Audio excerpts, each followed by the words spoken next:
August 13 నుంచి మనకి శ్రావణ మాసం అయితే రాబోతుందనమాట. ఈ యొక్క శ్రావణ మాసానికి ముందుగానే ఈ వస్తువులైతే తెచ్చి ఇంట్లో పెట్టుకోండి. మీ ఇంట్లో లక్ష్మీదేవి తాండవిస్తుంది. మీరు పట్టిందల్లా కూడా బంగారం అవుతుంది. ధనవర్షం కురుస్తుంది. 4 వైపుల నుంచి ధనాకర్షణ శక్తి పెరుగుతుంది. ఏవైతే సమస్యలతోటి మీరు సతమతమైపోతున్నారో ఆ వస్తువులతోటి నేను చెప్పిన విధంగా కనుక మీరు పూజలో కనుక చేసుకున్నట్లయితే మీరు ఏ పని చేసినా కూడా ఆ పనిలో విజయం తప్ప అపజయం అనేదే ఉండదు. ఈ వీడియో మీ కంట పడింది అంటే కనుక నిజంగా ఆ మహాలక్ష్మీదేవి యొక్క ఆశీస్సులు మీ అందు ఉన్నాయి కాబట్టి ఈ వీడియో మీ కంట పడింది అని చెప్పి భావించి వీడియోని ఎక్కడా కూడా స్కిప్ చేయొద్దు. స్కిప్ చేస్తే చాలా వరకు కూడా ఇన్ఫర్మేషన్ మిస్ అయ్యే అవకాశం ఉంటుంది. ఈ వీడియో ఫుల్గా చూస్తేనే మీకు పూర్తిగా అర్థమవుతుంది అనమాట. ఇక ఆలస్యం చేయకుండా వీడియోలోకి అయితే వెళ్ళిపోదామండి. వీడియోలోకి వెళ్ళే ముందు మొదటిసారి మన ఛానల్లోకి వచ్చినట్లయితే కనుక మన ఛానల్ని సబ్స్క్రైబ్ చేసుకొని ఈ వీడియోకి ఒక లైక్ ఇవ్వండి. ఖచ్చితంగా హైప్ ఇవ్వండి. హైప్ ఇవ్వడం వల్ల మరికొంతమంది స్త్రీమూర్తులకు ఈ వీడియో అనేది రీచ్ అవుతుంది. వాళ్ళు కూడా ఆ యొక్క పూజా కార్యక్రమాలలో ఈ చిన్న మార్పులు అనేవి చేసుకొని వారు కూడా ఎటువంటి అంటే చిన్న చిన్న తప్పులు అనేవి చేయకుండా ఆ పూజ యొక్క పూర్తి ఫలితాన్ని అయితే దక్కించుకుంటారనమాట. ఆ పుణ్యఫలం అనేది మీకు కూడా దక్కుతుంది మీరు హైప్ ఇవ్వడం వల్ల. ఇక ఆలస్యం చేయకుండా వీడియోని అయితే స్టార్ట్ చేస్తాను. మనకి ఈ యొక్క ఆగస్టు 13 శ్రావణ మాసం మొదలయ్యే ముందుగానే మీరు ఇంట్లోకి పసుపు కొమ్ములు అనేవి తప్పకుండా తెచ్చుకోవాలి. ఈ యొక్క పసుపు కొమ్ములు ఒక గిన్నెలో వేసి మీరు అమ్మవారి ముందు పెట్టుకోవడం కానీ లేదంటే కనుక ఈ యొక్క పసుపు కొమ్ములతోటి మాలని చక్కగా అల్లుకొని లక్ష్మీదేవి యొక్క చిత్రపటానికి మీరు వేయడం వల్ల కానీ లేదంటే మనకి పూజా సామాగ్రి అమ్మే షాపులలో పసుపు బాల్స్ లాగా తయారు చేసినటువంటి మాలలైతే దొరుకుతాయి. అవి కొని తెచ్చుకొని మీరు అమ్మవారి యొక్క చిత్రపటానికి మీరు మాలలాగా అలంకరింప చేయడం వల్ల మీకున్నటువంటి దరిద్రపు బాధలన్నీ కూడా తొలగిపోయి లక్ష్మీ కటాక్షం అనేది మీకు ఖచ్చితంగా కలుగుతుంది. అలాగే మీరు చేసే పూజకు ప్రతిఫలం అనేది దక్కుతుంది. పసుపు మనకి మంగళకరమైనటువంటి వస్తువు.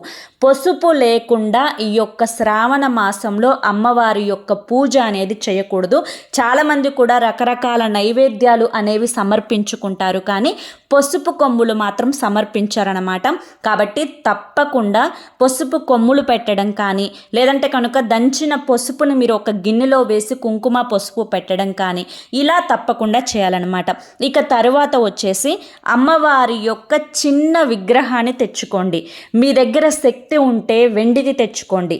లేదంటే కనుక మీ ఇంట్లో లక్ష్మీదేవి చిత్రపటం ఉంటుంది కదా, లక్ష్మీదేవి యొక్క చిత్రపటం ఉన్నా కూడా సరిపోతుంది.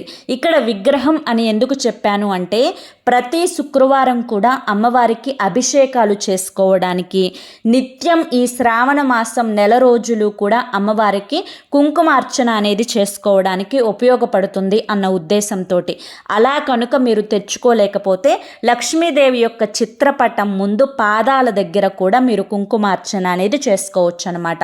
ఈ విధంగా నిత్యం అభిషేకం అనేది చేసుకోవడం వల్ల అనేక రకాలైనటువంటి గ్రహ దోషాలు అనేవి మనకి తొలగిపోతాయి. అలాగే మీరు ఈ యొక్క శ్రావణ మాసంలోపు తులసమ్మని ఇంటికి తెచ్చుకోండి. తులసమ్మ అంటే మనకి సాక్షాత్తు లక్ష్మీదేవి స్వరూపం. అలాగే తులసమ్మలో విష్ణుమూర్తి లక్ష్మీదేవి కొలువై ఉంటారు. కాబట్టి తులసమ్మ కనుక మీ ఇంట్లో కనుక లేకపోతే తులసమ్మను తెచ్చుకొని మీ ఇంటి ముందు తూర్పు దిశగా పెట్టుకొని ప్రతిరోజు కూడా ఈ శ్రావణ మాసంలో ఆవు నేతితోటి దీపారాధన చేయండి. ఒక చిన్న బెల్లం ముక్క పెట్టి కానీ లేదంటే తాంబూలాన్ని పెట్టి కానీ ఖచ్చితంగా తులసమ్మను పూజ చేసుకోవడం మాత్రం అస్సలు మర్చిపోవద్దు. తులసమ్మను పూజ చేసుకోవడం వల్ల అష్టైశ్వర్యాలు సిద్ధిస్తాయి. అలాగే ఆ ఇంట్లో అశాంతి నరదిష్టి తొలగిపోయి ఇల్లంతా కూడా పాజిటివ్ వాతావరణంతో నిండిపోతుందన్నమాట.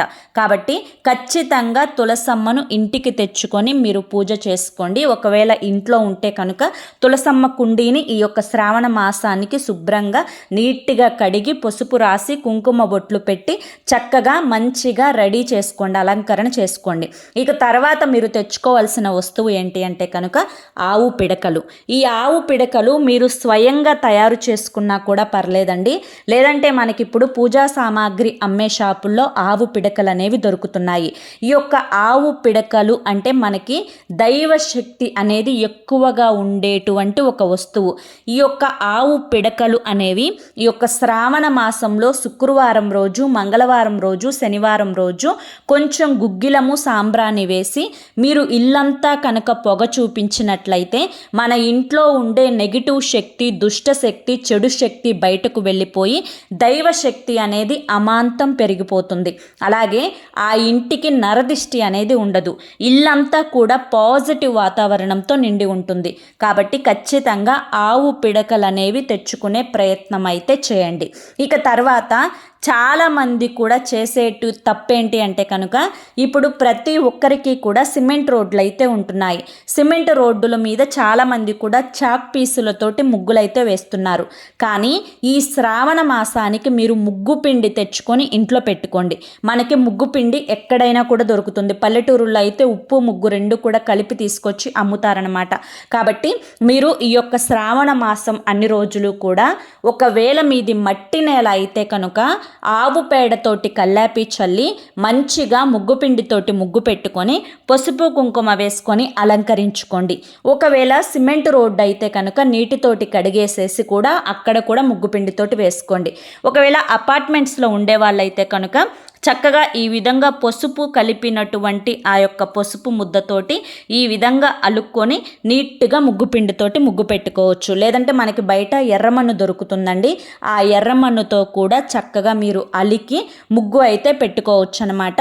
ఈ యొక్క నెల రోజులు కూడా చాక్ పీస్ తోటైతే ముగ్గు అనేది పెట్టుకోవద్దు. ఇక చాలామంది కూడా వరలక్ష్మి వ్రతం చేసేవారు రాగి కలశాన్ని, వెండి కలశాన్ని తెచ్చుకుంటే, వెండి కలశం తెచ్చుకునే ఓపిక ఉంటే తెచ్చుకోండి. లేదంటే కనుక రాగి కలశాన్ని అయినా కూడా తెచ్చుకోండి. ఎందుకంటే మనకి సాక్షాత్తు కలశం ఇంట్లో పెట్టుకుంటే అమ్మవారిని మనం ఇంట్లో పెట్టుకున్నట్లే లెక్క. మనం వరలక్ష్మి వ్రతం చేసుకున్నప్పుడు అమ్మవారిని ప్రతిష్ఠించుకొని అమ్మవారి స్వరూపంగా కలశాన్ని భావించి చక్కగా నైవేద్యాలను సమర్పించి ముత్తైదువులను పిలుచుకొని తాంబూలాన్ని ఇచ్చుకొని వారి చేత అక్షంతలు వేయించుకుంటాం. కాబట్టి కలశం ఆనవాయితీ ఉన్నవారు ఖచ్చితంగా మీరు రాగి కలశాన్ని కానీ, వెండి కలశాన్ని కానీ ముందుగానే సిద్ధపరచుకోండి. దీనివల్ల కూడా మీకు చాలా వరకు కూడా శుభ ఫలితాలు అనేవి కలుగుతాయి. ఒకవేళ కలశం ఆనవాయితీ లేనివారు మామూలుగా యథావిధిగా లక్ష్మీదేవి చిత్రపటం ముందు మీరు ఎప్పుడు ఎలా అయితే పూజ చేసుకుంటారో అలా పూజ చేసుకోవచ్చు. అలాగే ఈ యొక్క అంటే ముఖ్యంగా ఈ శ్రావణ మాసం నెల రోజులు కూడా మట్టి ప్రమిదల్లో కనుక ఎవరైతే పూజ చేస్తారో ఆ ఇంట కనక వర్షం అనేది కురుస్తుంది. మట్టి ప్రమిదల్లో చేస్తే చాలా మంచిదండి. ఈ నెల రోజులు కూడా అమ్మవారి యొక్క కరుణా కటాక్షాలు అనేవి ఏకంగా ఆ ఇంటి మీద పడతాయి. ఒకవేళ వెండి ప్రమిదల్లో చేస్తే కూడా చాలా అదృష్టం, ఐశ్వర్యం. అలాగే మరొక వస్తువు ఏంటి అంటే కనుక దక్షిణావృత శంఖము. సాక్షాత్తు లక్ష్మీదేవి స్వరూపంగా దక్షిణావృత శంఖాన్ని మనం భావిస్తాము. కాబట్టి ఈ యొక్క శ్రావణ మాసం లోపు దక్షిణావృత శంఖాన్ని ఇంటికి తీసుకొచ్చుకొని మీ యొక్క పూజా మందిరంలో చక్కగా దాన్ని శుభ్రపరుచుకొని కాస్తంత గంధుమ రాసి కుంకుమ బొట్లు పెట్టి అలంకరించుకొని మీరు పూజకు సిద్ధంగా ఉంచుకోండి. ఇక శ్రావణ మాసం అనగానే చాలామంది కూడా బంగారం, వెండి అనేవి కొంటూ ఉంటారు. అలాగే వరలక్ష్మి వ్రతానికి కానీ లేదంటే శ్రావణ మాసంలో ఏ వారం అయితే వ్రతం చేసుకుంటారో ఆ వారానికి లక్ష్మీ కాసు అనేది కొనుక్కుంటారనమాట. అలా మీరు లక్ష్మీ కాసు కొనుక్కుంటే పర్లేదు. ఒకవేళ కొనుక్కోలేని పక్షంలో లక్ష్మీదేవి, వినాయకుడు ఇద్దరూ కలిసి ఉన్నటువంటి వెండి నాణ్యాన్ని తీసుకొచ్చుకొని మీరు పూజ చేసేటువంటి మీ యొక్క పూజా మందిరంలో పెట్టుకొని ఈ నెల రోజులు కూడా పూజ చేసి ఆ యొక్క వెండి నాణ్యాన్ని తీసి తర్వాత మీరు డబ్బు, బంగారం దాచేటువంటి బీరువాలో పెట్టుకోవాలన్నమాట. ఆ స్థానంలో పెట్టుకుంటే అక్కడికి మీకు ధనవర్షం అనేది కురుస్తుంది. ఖర్చులు అనేవి తగ్గుతాయి, ఆదాయం అనేది పెరుగుతుంది, అప్పుల సమస్యలు తీరిపోతాయి. కాబట్టి లక్ష్మీదేవి, వినాయకుడు కలిసి ఉన్నటువంటి వెండి నాణ్యాన్ని తెచ్చుకొని పెట్టుకుంటే అదృష్టం, ఐశ్వర్యం అన్నమాట. అలాగే వెండి దీపారాధన కుందుల్లో చేయాలి అని చెప్పి చాలామందికి ఇష్టం ఉంటుంది. అవి ఎప్పుడు కొనాలి, ఎప్పుడు చేసుకోవాలి అని చెప్పి ఎదురు చూస్తూ ఉంటారు. వారికి శ్రావణ మాసం అయితే చాలా సరైన సమయం అన్నమాట. కాబట్టి వెండి దీపాలు తెచ్చుకొని మీరు పూజ చేసుకోవాలి అనుకుంటే శ్రావణ మాసంలో చేసుకోవచ్చు. వెండి దీపాలలో పూజ చేసుకోవడం వల్ల లక్ష్మీ కటాక్షం అనేది మీకు కలుగుతుందన్నమాట. ఇక అలాగే ఈ శ్రావణ మాసంలో ఎంతో ప్రత్యేకమైనది ఏంటి అంటే కనుక ఐశ్వర్య దీపం. ఈ నెల రోజులు కూడా ఐశ్వర్య దీపాన్ని వెలిగించుకుంటే ఆ ఇంట అష్టైశ్వర్యాలు సిద్ధిస్తాయి. సిరుల సంపద ఆ ఇంట కురుస్తుంది. పట్టిందల్లా కూడా బంగారం అవుతుంది. చేసే పని అందు అదృష్టం అనేది కలిసి వస్తుంది. ఎదుటి వారు మిమ్మల్ని చూసి ఎవరైతే వీరు బాగుపడిపోతున్నారు, వీరికి బాగా డబ్బులు వస్తున్నాయని చెప్పి ఎవరైతే అనుకుంటున్నారో వారి యొక్క ఏడుపులు అనేవి పటాపంచలైపోయి ఆ ఇంటికి 4 వైపుల నుంచి ధనాకర్షణ శక్తి అనేది పెరుగుతుందన్నమాట. కాబట్టి చక్కగా మీరు ఒక పెద్ద మట్టి ప్రమిదను తీసుకొని కొత్తది, ఆ మట్టి ప్రమిదలో కాస్తంత రాళ్ళ ఉప్పు వేసి దాని మీద మరొక చిన్న మట్టి ప్రమిదను పెట్టి అందులో ఆవు నేతిని పోసి చక్కగా 2 ఒత్తులు కలిపి ఒక ఒత్తిగా మార్చి మీ ఇంట్లో అమ్మవారి యొక్క చిత్రపటం ముందు ఈ యొక్క ఐశ్వర్య దీపాన్ని అయితే వెలిగించండి. ఇక తర్వాత వచ్చేసి ఈ యొక్క శ్రావణ మాసంలో ఖచ్చితంగా గోవును పూజించండి. గోవులో మనకి ముఖ్యంగా 32 కోట్ల దేవతలు కొలువై ఉంటారు. కాబట్టి గోవుని ఈ యొక్క శ్రావణ మాసంలో ఎవరైతే పూజిస్తారో వారికి లక్ష్మీదేవి యొక్క కటాక్షం అనేది కలుగుతుంది. అంతేకాకుండా 32 దేవతల యొక్క ఆశీర్వాదాలతోటి ఏ సమస్యలతోటి అంటే గ్రహ దోషాలతోటి బాధపడుతున్నా, జాతక దోషాలతోటి బాధపడుతున్నా, ముఖ్యంగా చాలామంది కూడా ఏలినాటి శని, అర్ధాష్టమ శని దోషాలతోటి బాధపడుతూ ఉంటారు. అలా శని దోషాలతోటి బాధపడుతున్నా కూడా మీకున్నటువంటి దోషాలు అన్నీ కూడా పూర్తిగా తొలగిపోయి సంపూర్ణ ఆయుష్ అనేది మీకు కలుగుతుంది. అలాగే ఈ యొక్క శ్రావణ మాసంలో గోవుకి బీట్రూటు, క్యారెట్, ఇంకా వచ్చేసి కీర దోసకాయ, ఇంకా సొరకాయ ఇవి తినిపించడం వల్ల అనారోగ్య సమస్యలు అనేవి తొలగిపోతాయి. పచ్చిగడ్డి తినిపించడం వల్ల ఐశ్వర్య ప్రాప్తి అనేది కలుగుతుంది. అలాగే నానపెట్టిన పెసలు లేదంటే ఉలవలు లేదంటే బియ్యం బెల్లంతో కలిపి తినిపించడం వల్ల వారికి ఉన్నటువంటి భార్యాభర్తల సమస్యలు అంటే ఎవరైతే ఇంట్లో తరచుగా గొడవలు పడుతూ ఉంటారో, ఎప్పుడూ కూడా ఇంట్లో గొడవలు తగాదాలు అవుతూ ఉంటాయో, వారికి ఉన్నటువంటి ఆ యొక్క రిలేషన్షిప్స్లో ప్రాబ్లమ్స్ ఏవైతే ఉన్నాయో అవన్నీ కూడా పూర్తిగా తగ్గిపోతాయన్నమాట. వారిద్దరి మధ్య దాంపత్య బంధం అనేది పెరుగుతుందన్నమాట. అలాగే ఈ యొక్క శ్రావణ మాసంలో ఖచ్చితంగా చేతులకి కొత్త గాజులు వేసుకోండి. అవి కూడా పసుపు, ఎరుపు, ఆకుపచ్చ రంగుల్లో ఉండే గాజులు, మట్టి గాజులు వేసుకోవాలి. ఎంతమందికి అంటే కొంతమందికి బంగారపు గాజులు ఉన్నా కూడా ఈ యొక్క శ్రావణ మాసంలో మట్టి గాజులు అనేవి విశేషంగా కొత్తవి కొని తెచ్చుకొని మరీ వేసుకోవాలి. పసుపు, ఎరుపు కలిపి వేసుకోవడం లేదంటే ఆకుపచ్చ, ఎరుపు కలిపి వేసుకుంటే చాలా మంచిది, ఐశ్వర్య ప్రాప్తి కలుగుతుంది. అలాగే ఈ యొక్క శ్రావణ మాసంలో కొంతమంది వెండి మెట్టెలు కొత్తవి కొనుక్కుంటూ ఉంటారు. అలా వెండి మెట్టెలు అనేవి కొని కాలికి పెట్టుకోవడం వల్ల లక్ష్మీ కటాక్షం అనేది కలుగుతుందన్నమాట. అలాగే ఈ యొక్క శ్రావణ మాసంలో ఈ నెల రోజులు కూడా ప్రతి ఒక్కరూ కూడా కాళ్ళకి పసుపు అనేది రాసుకొని ఈ యొక్క పూజలు అనేవి చేసుకోవాలి. కాలికి పసుపు రాసుకోవడం వల్ల అష్టైశ్వర్యాలు సిద్ధించడంతో పాటు ముత్తైదుతనం అనేది పెరుగుతుందన్నమాట. అలాగే ఈ శ్రావణ మాసంలో మంగళవారం రోజు మంగళ గౌరీ వ్రతం అనేది చేసుకుంటారు. శుక్రవారం రోజు ప్రత్యేకించి అమ్మవారికి వరలక్ష్మి వ్రతం, అలాగే కొంతమంది ముత్తైదువులను ఇంటికి పిలిచి చక్కగా వారికి తాంబూలం అనేవి ఇచ్చుకుంటారనమాట. అలాగే ఈ యొక్క పూజలు చేసేవారు ఎట్టి పరిస్థితులలో కూడా నాన్ వెజ్ అనేది తినకూడదనమాట.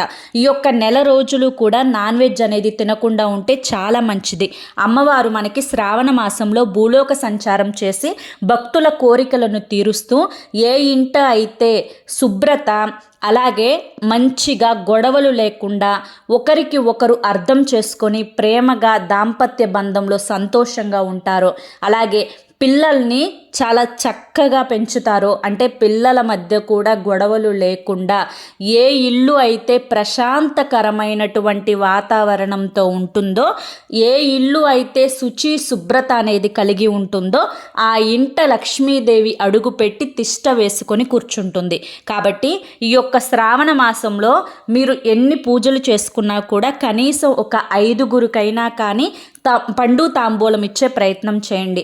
చక్కగా మీ దగ్గర జాకెట్ ముక్క ఉంటే జాకెట్ ముక్క, ఒక 1/2 డజన్ గాజులు, ఇంకా తాంబూలం అంటే తెలుసుగా 2 తమలపాకులు, ఒక్క ఏ పండ్లు అవైలబుల్గా ఉంటే ఆ పండ్లు అనమాట. అవి మంచిగా పెట్టి ముందు నుదుటిన కుంకుమ పెట్టి ఆ వచ్చిన ముత్తైదువునే లక్ష్మీదేవిగా భావించి మంచిగా మీరు తాంబూలాన్ని పెట్టి కాళ్ళకు నమస్కరించుకొని ఆశీర్వచనాలు తీసుకుంటే వారికి సౌభాగ్యతనం అంటే ముత్తైదుతనం అనేది పెరుగుతుంది అన్నమాట. అలాగే ఈ యొక్క శ్రావణ మాసంలో ఏకాక్షి కొబ్బరికాయ మీకు దొరికితే, అంటే ఇది చాలా అరుదుగా దొరుకుతుంది. మామూలుగా కొబ్బరికాయకి 3 నేత్రాలు ఉంటాయి, కానీ ఏకాక్షి కొబ్బరికాయకి 1 నేత్రమే ఉంటుందన్నమాట. ఒకవేళ మీకు ఏకాక్షి కొబ్బరికాయ కనుక దొరికినట్లయితే కనుక ఒక ఎర్రటి వస్త్రంలో చుట్టి దాన్ని మీరు పూజా మందిరంలో పెట్టుకొని చక్కగా మీరు తర్వాత అది ఇంటి గుమ్మానికి కట్టుకుంటే చాలా అంటే చాలా మంచిదన్నమాట. అలాగే మీరు ఈ యొక్క శ్రావణ మాసంలో ఎవరికైనా అన్నదానం చేస్తే చాలా మంచిది. శ్రావణ మాసంలో ఎట్టి పరిస్థితులలో కూడా పాలని కానీ పెరుగుని కానీ దానంగా ఇవ్వకూడదు. ముఖ్యంగా శుక్రవారం రోజు ఎట్టి పరిస్థితులలో కూడా పాలు కానీ పెరుగు కానీ, శుక్రవారమే కాదండి, శ్రావణ మాసం నెల రోజులు కూడా ఇవ్వకూడదు. అలాగే మంగళవారం కూడా అస్సలు ఇవ్వకూడదు అన్నమాట, గుర్తుంచుకోండి. అలా ఇస్తే మీ ఇంటి లక్ష్మీదేవిని వారి ఇంటికి మీరే అంటే పంపించేస్తున్నట్లు లెక్క అనమాట. కాబట్టి ఎట్టి పరిస్థితులలో పాలు పెరుగు రాళ్ళ ఉప్పు కానీ సాల్ట్ కానీ ఏది కూడా మీరు దానంగా ఇవ్వకూడదు. బదులుగా అంటే చేబదులుగా మా ఇంట్లో లేదు ఇప్పుడు ఇవ్వండి తర్వాత ఇస్తామన్నా కూడా ఇవ్వకండి. అలాగే ఈ యొక్క శ్రావణ మాసంలో పాలను శుక్రవారం రోజు చక్కగా పొంగించుకొని ఆ యొక్క పాలతోటి పొంగలు చేసుకొని బెల్లాన్ని కలిపి అది మీరు లక్ష్మీదేవి యొక్క చిత్రపటం ముందు నైవేద్యంగా సమర్పించి ఇంటిల్లి పాది దాన్ని ప్రసాదంగా స్వీకరించినట్లయితే అష్టైశ్వర్యాలు అనేవి కలుగుతాయన్నమాట. అలాగే ఇంటి గుమ్మాన్ని ప్రధానంగా అలంకరించుకోవడం, ఇంటి గడపకు చక్కగా పసుపు రాసి కుంకుమ బొట్లు పెట్టి ముగ్గు పిండితోటి ముగ్గును వేసుకొని ఇంటి అంటే ప్రధాన ద్వార పూజ చేసుకుంటే కూడా మీకు లక్ష్మీ కటాక్షం అనేది కలుగుతుంది. ఏదైనా కానీ మంచైనా చెడైనా మనకి ద్వారం నుంచే అడుగు పెడుతుంది. నెగిటివిటీ అయినా పాజిటివిటీ అయినా ద్వారం నుంచే అడుగు పెడుతుంది. కాబట్టి ద్వార పూజ చేసుకుంటే లక్ష్మీ కటాక్షంతో పాటు ఆ ఇంట లక్ష్మీదేవి అడుగు పెడుతుంది. ఎట్టి పరిస్థితులలో కూడా ఆడవారు ఈ యొక్క శ్రావణ మాసంలో నలుపు రంగు వస్త్రాలను మాత్రం ధరించకండి. ఈ యొక్క శ్రావణ శుక్రవారాల పూట ప్రత్యేకించి ఎరుపు రంగు, ఆకుపచ్చ రంగు, పసుపు రంగు లేదంటే కనుక మిగతా వర్ణంలో ఉండే ఏవైనా కూడా ధరించవచ్చు, కానీ నలుపు రంగు వస్త్రాలు మాత్రం ధరించవద్దు. నలుపు అంటేనే చెడుకు సంకేతం. నలుపుని ధరించడం వల్ల శని దోషాలతోటి ఇంకాస్త సమస్యలు ఎక్కువయ్యే అవకాశం ఉంటుంది. అలాగే ఈ యొక్క శ్రావణ మాసంలో మీకున్నటువంటి శని దోషాలు, అర్ధాష్టమ శని దోషాలు ఇవన్నీ కూడా పోవడం కోసం ఈ యొక్క శ్రావణ మాసంలోనే ఏదో ఒక సోమవారం రోజు ఆ యొక్క ఈశ్వరునికి పాలతోటి అభిషేకం చేయండి. ఎవరైతే పాలతోటి సోమవారం రోజు అభిషేకం చేస్తారో వారికి ఉన్నటువంటి దీర్ఘకాలిక వ్యాధులు అనేవి పూర్తిగా పోతాయన్నమాట. అలాగే ఈ శ్రావణ మాసం నెల రోజులు కూడా సూర్యోదయానికి ముందే నిద్రలెగవాలి.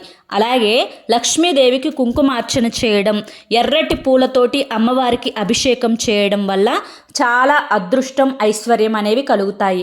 అలాగే ఈ యొక్క శ్రావణ మాసంలో మనం ఎప్పుడూ కూడా ఈశాన్యం మూల రాగి చెంబు పెట్టుకుంటూ ఉంటాం కదండి. అలాగే రాగి చెంబుని శుభ్రంగా కడుక్కొని మంచిగా ఈశాన్యం మూలన కాస్త నీళ్లు నిండుగా పోసి ₹1 నాణ్యాన్ని వేసి లేదంటే రాగి నాణ్యాన్ని వేసి పసుపు కుంకుమ వేసి ఆ యొక్క రాగి చెంబును కూడా మీరు దేవుని మందిరం దగ్గర పెట్టుకోండి. అలాగే ఎవరైతే శని దోషాలతోటి బాధపడుతున్నారో వారు రావి చెట్టు వేప చెట్టు కలిసి ఉన్న దగ్గర పసుపు దారాన్ని 3 చుట్లు చుట్టి ఆ రావి చెట్టు కింద కనుక మీరు దీపారాధన చేసినట్లయితే మీకున్నటువంటి శని దోషాలు, అర్ధాష్టమ శని దోషాలు, ఏలినాటి శని దోషాలు పూర్తిగా పటాపంచలైపోతాయన్నమాట. ఈ యొక్క నియమాలను పాటించుకుంటూ చక్కగా మీరు కుదిరినట్లయితే, మీకు దొరికినట్లయితే తామర గింజల మాలని కూడా అమ్మవారి యొక్క చిత్రపటానికి విశేషంగా మీరు వేసుకుంటే చాలా మంచిది. అమ్మవారికి కూడా పసుపు, కుంకుమ, పూలు, గాజులు అన్నీ కూడా ఈ శ్రావణ మాసంలో ఏదో ఒక శుక్రవారం రోజు అమ్మవారి దగ్గర పెట్టి పూజ చేసుకోండి. బంగారం కొనలేని వారు కూడా అమ్మవారికి పసుపు, కుంకుమ వస్త్రాలను సమర్పించుకోవచ్చు. అర్థమైంది కదండి. మరి ఈరోజు ఈ వీడియోలో మీకు పూర్తిగా శ్రావణ మాసంలో చేయాల్సినటువంటి పద్ధతులు తెలుసుకున్నారు అని చెప్పి, ఏ వస్తువులు తెచ్చుకోవాలో తెలుసుకున్నారు అని చెప్పి అనుకుంటున్నాను. మరి ఈ వీడియో మీ అందరికీ నచ్చింది అనిపిస్తే ఈ వీడియోకి ఒక లైక్ ఇవ్వండి. హైప్ ఇవ్వడం మాత్రం అస్సలు మర్చిపోకండి. మొదటిసారి మన ఛానల్లోకి వస్తే మన ఛానల్ని సబ్స్క్రైబ్ చేసుకొని సపోర్ట్ చేయండి. రేపు మరొక మంచి వీడియోతోటి మళ్ళీ కలుసుకుందాం. అంతవరకు కూడా ఆ యొక్క మహాలక్ష్మీదేవి విష్ణుమూర్తి కటాక్షం మీ మీద, మీ కుటుంబ సభ్యుల మీద ఎల్లకాలం ఉండాలి అని చెప్పి మనస్ఫూర్తిగా కోరుకుంటూ సర్వేజన సుఖినో భవంతు. ధన్యవాదములండి.